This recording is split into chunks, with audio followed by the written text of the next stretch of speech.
Diffusion, the international science radio show. We have a bouncer on the doors of perception. The good, the bad, the ugly. It gets pretty exciting. The myths, the truths. Toxicology. Astroseismology. Magnetism. The dark side. Genetically engineered potatoes. Planetoid. I love that word.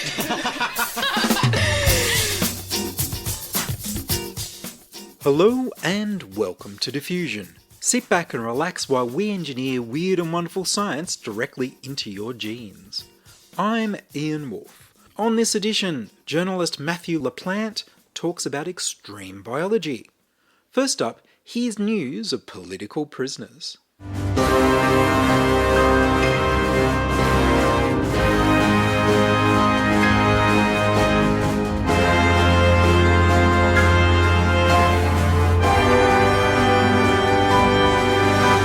Journalism is not a crime.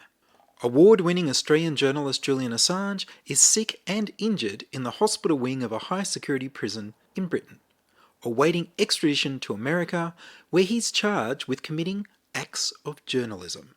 Whistleblower Chelsea Manning is in prison in America while accumulating $1,000 per day fines for refusing to incriminate herself. America used to be a country with constitutional protection of the right against self-incrimination and freedom of speech. Is an Australian citizen publishing in Europe under United States jurisdiction but without the rights of an American citizen? Is WikiLeaks an intelligence agency spying on the US government on behalf of the people of the world? If the public can't be informed by journalists, then democracy dies. The whole world becomes Guantanamo Bay. If the Trump administration can prosecute an Australian journalist in Europe for publishing material on the US, why can't Russia prosecute an American journalist in Washington for revealing secrets about Moscow? Why can't Saudi Arabia prosecute a Turkish journalist for revealing secrets about the Khashoggi murder? Julian Assange may be executed or face life in jail for running a website. WikiLeaks is not a hacking organisation but essentially just a website that doesn't log who uses it, where you can upload documents anonymously, with staff who validate that the documents are genuine, often working with leading newspapers around the world. Julian Assange calls it scientific journalism. Not a single one of the stories published by WikiLeaks has ever been proved wrong, and they've all been published in newspapers around the world. Assange is the first journalist to be charged under the World War I Espionage Act. US military documents reveal that they call him a writer of news articles, which is close to the dictionary definition of journalist.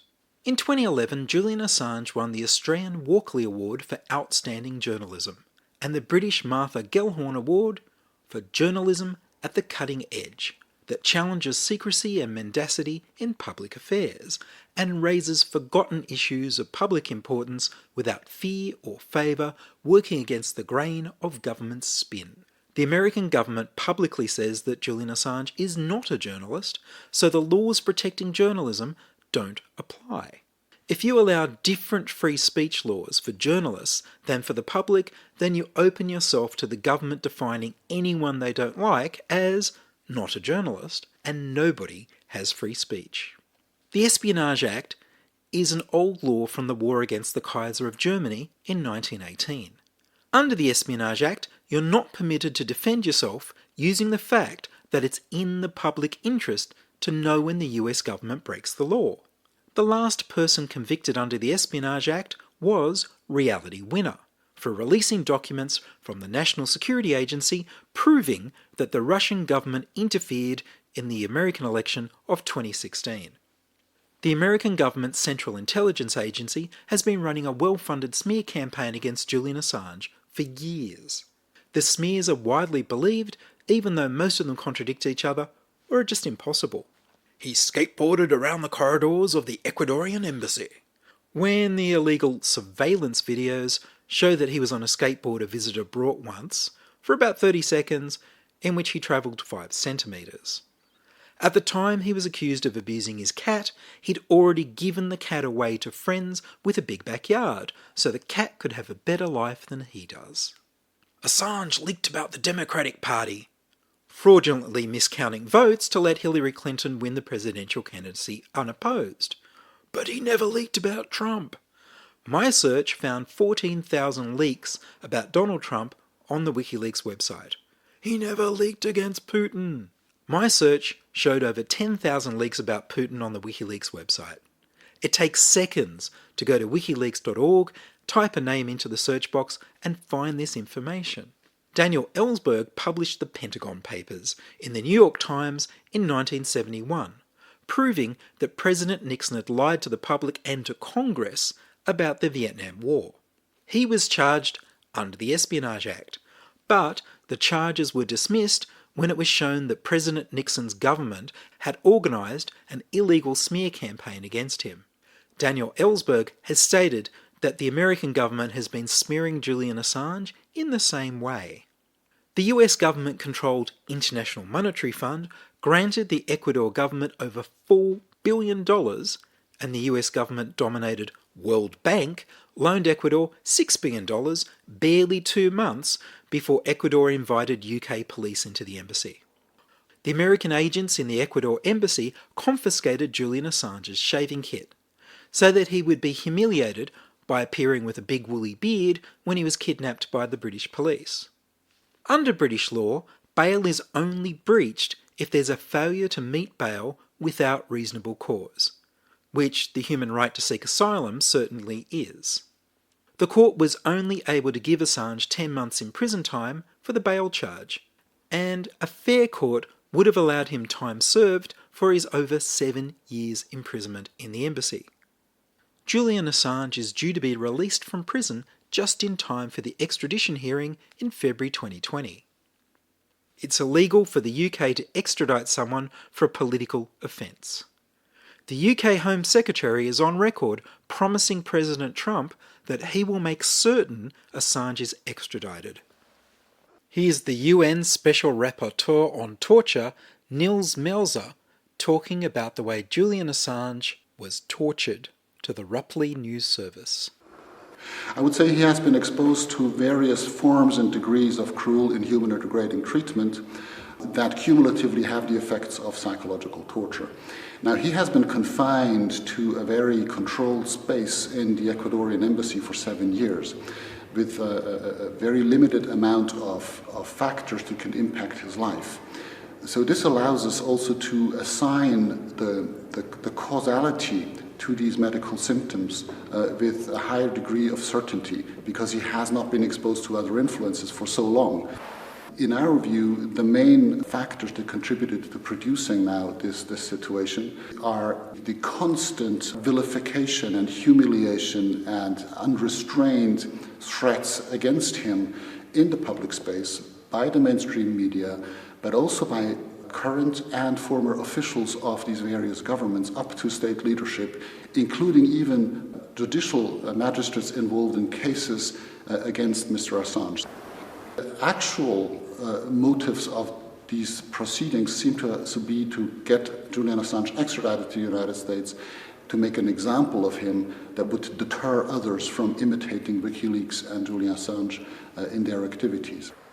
In these processes, in all of them, the standards of due process under international law have been seriously violated. It is my assessment that if he is extradited to the US, he has no chance to get a fair trial.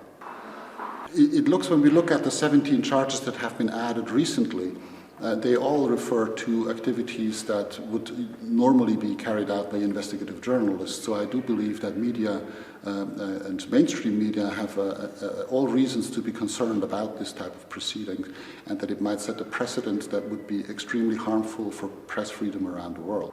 If a state wants to lift asylum, there is a procedure to do that, but it's a due process procedure that is properly announced, where you have arguments on both sides, you may have a legal representation, and then there will be a decision that can be appealed to a court. But a president just deciding one morning that today I will expel Julian Assange and take away his citizenship is certainly not even constitutional under Ecuadorian law. I believe it's very important to have this kind of comprehensive picture. The big elephant in the room in this affair is always the United States wanting to get their hands on Julian Assange. and I suspect, unfortunately, to conduct a show trial so everybody else will be deterred from doing the same things. In my assessment, there is no chance he would get a fair trial. Under the current charges, I don't believe that the death penalty would be possible, but there's nothing to prevent the United States from adding additional charges once he has been extradited, based on the same facts that they want his extradition for. And so I think there is, even without the death penalty, there is every reason to refuse that extradition, because there is, as I said, almost no chance that he will get a fair trial, and I believe that the sanctions that will be imposed on him will make sure that he will never set foot out of a prison again. I have worked in areas of war, armed conflict, other situations of violence and political persecution for 20 years. So I don't lightly come to the conclusions I have published today, but I have to say what I have never seen is several democratic states ganging up in order to persecute and isolate and single out a particular individual without granting him the protection that actually is accorded to him by the law. Julian Assange is wrongly accused of releasing hundreds of files without ever reading them or checking to see who would be hurt by their contents. Daniel Domscheit-Berg, while pretending to repair the WikiLeaks computers, sabotaged the WikiLeaks anonymous website and stole an encrypted file of the Afghan files from WikiLeaks and distributed this file on BitTorrent. By itself, this wouldn't have caused a problem, except for the fact that David Lee from The Guardian chose to publish the password to the encrypted file in a book called WikiLeaks Inside Julian Assange's War on Secrecy. David Lee didn't just copy the password given to him on a piece of paper, but actually wrote the parts of the password that Assange told him to just remember.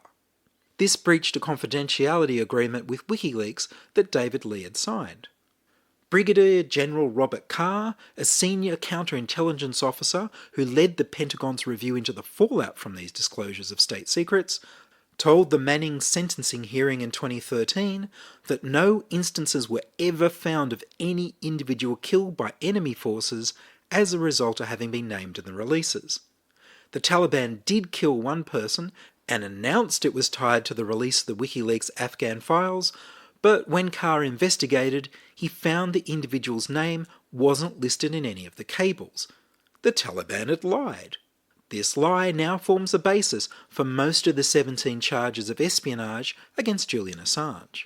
The hacking charge claims that he spoke to Manning to ask for more stories, as all investigative journalists ask their sources, and that this constitutes conspiracy to break into computers other than the ones that Manning was already cleared to access. Assange has never been charged with rape by the Swedish justice system, just endless warrants for questioning. Both women involved denied they'd been raped. The case was closed and the arrest warrant removed after Swedish officials visited Assange in the embassy. The prosecutor recently failed to have a court order for Assange be detained for questioning yet again. The American government wants to imprison a whistleblower and a journalist for revealing American soldiers murdered unarmed civilians, including children, and for revealing other embarrassing crimes by the government. The Australian government wants to imprison whistleblowers and journalists for revealing that Australian soldiers murdered unarmed civilians, including children, and for revealing other embarrassing crimes by the government. Smells identical. The Australian Federal Police raided the homes of 2 newspaper journalists and the offices of the Australian Broadcasting Corporation, the public broadcaster, looking for the identity of whistleblowers who provided embarrassing information about Australian government crimes that were reported 2 years ago.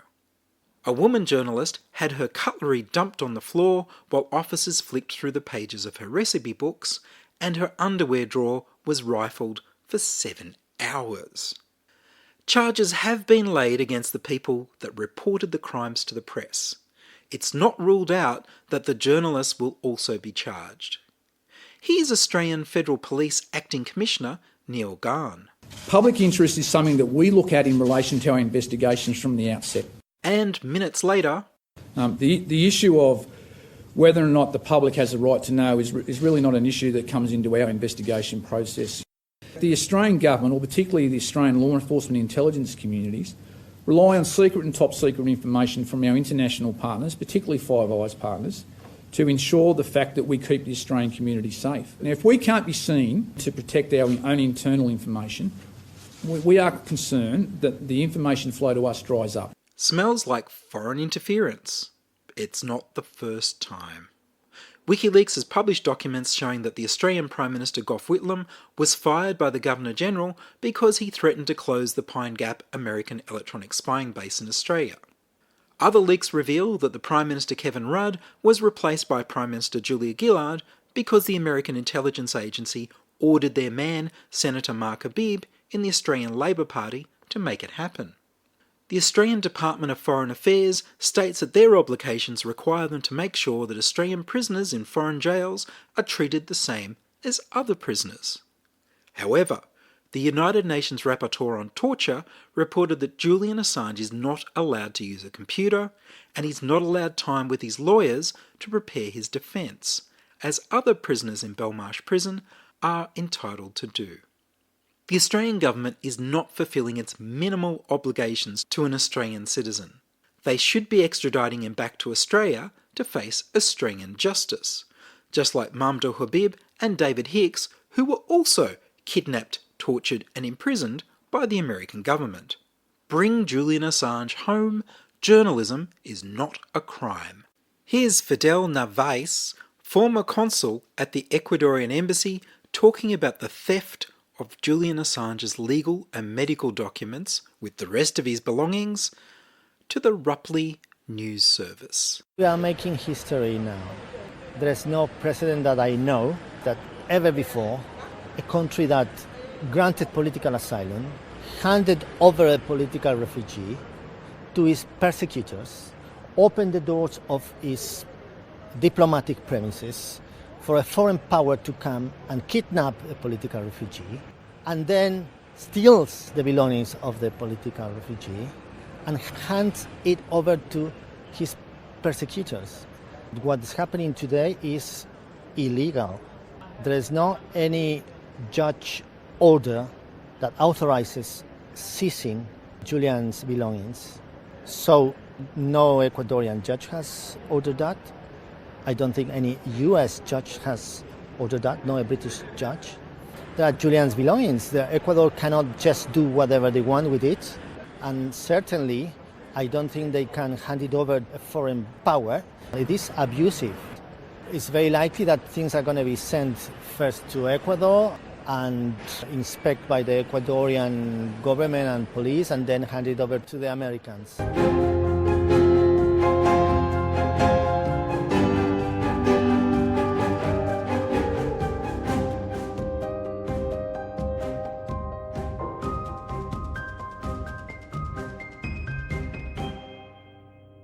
You're listening to Ian Woolf on Diffusion Science Radio.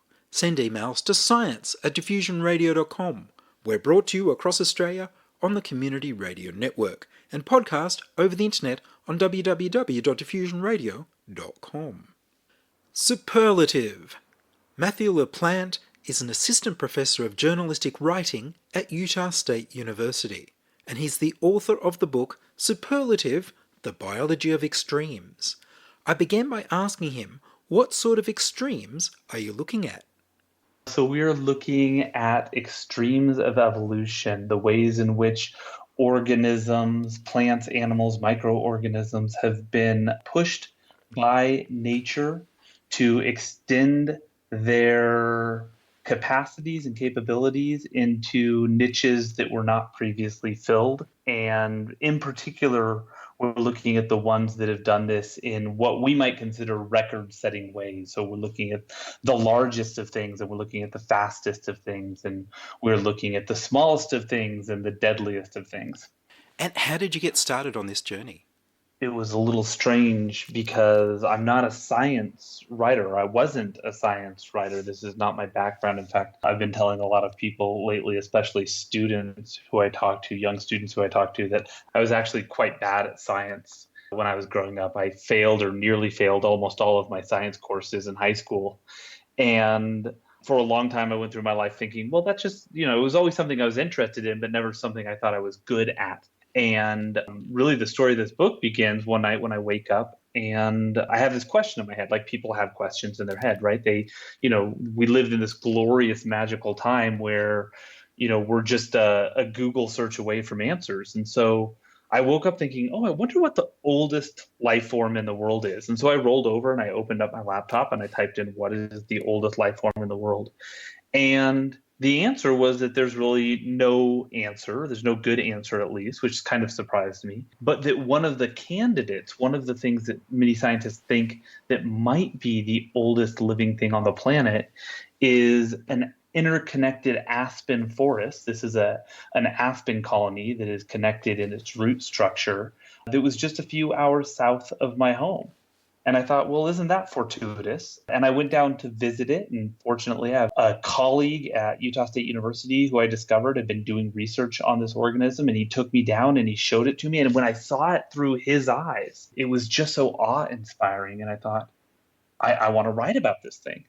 And the glory of being a journalist is that you get paid to be nosy. So I found somebody to pay me to write an article about this aspen clone. And then I thought, well, gosh, I'd like people to pay me to go find more organisms like this. And that's how it got started. So this aspen tree has enough shoots to be a whole forest in itself. It is a one-tree forest, as some people like to say. Yeah, it's more than 100 acres in size, which also makes it a candidate for the largest living organism that we know of. So it's superlative in multiple ways. And how old did you say it was? Estimates vary. You can't age a clonal tree in the same way you can age, like, say, a bristlecone pine, which is the oldest singular tree that we know of. Those can grow upwards of 5,000 years. And we know this because we'll take a core sample or we'll cut one down and count the rings as you do to count the age of any tree. But you can't do the same thing with a clonal tree because their stems, what we think of as trunks, pop up, stick around for 100 or 120 years and then fall over. But the root structure remains there. And so scientists have had to come to an estimate of this clone's age in different ways. And there are a lot of different estimates, but they range from several thousand years to 80,000 years. There's one estimate that's really on the high side that says 800,000 years. I don't think very many people believe that, but that's one of the estimates. But I think popular scientific consensus is somewhere between 30 and 80,000 years, which is, if you think about it in terms of the evolution of our own species, is pretty incredible. It is. I mean, when I think of extreme animals, I usually think of the tardigrades, the water bears. Those are in my book too. Yeah, I've got them in the chapter about toughest organisms in the world, and I know that is certainly subjective, but I'll take that argument with anyone because these things are incredible. They can survive in the vacuum of space. They can survive boiling water or freezing temperatures. They can be dehydrated for decades at a time and then brought back to life with just a little shoot of water. They're absolutely amazing organisms. Just extraordinary. But are they going to be able to survive things like climate change?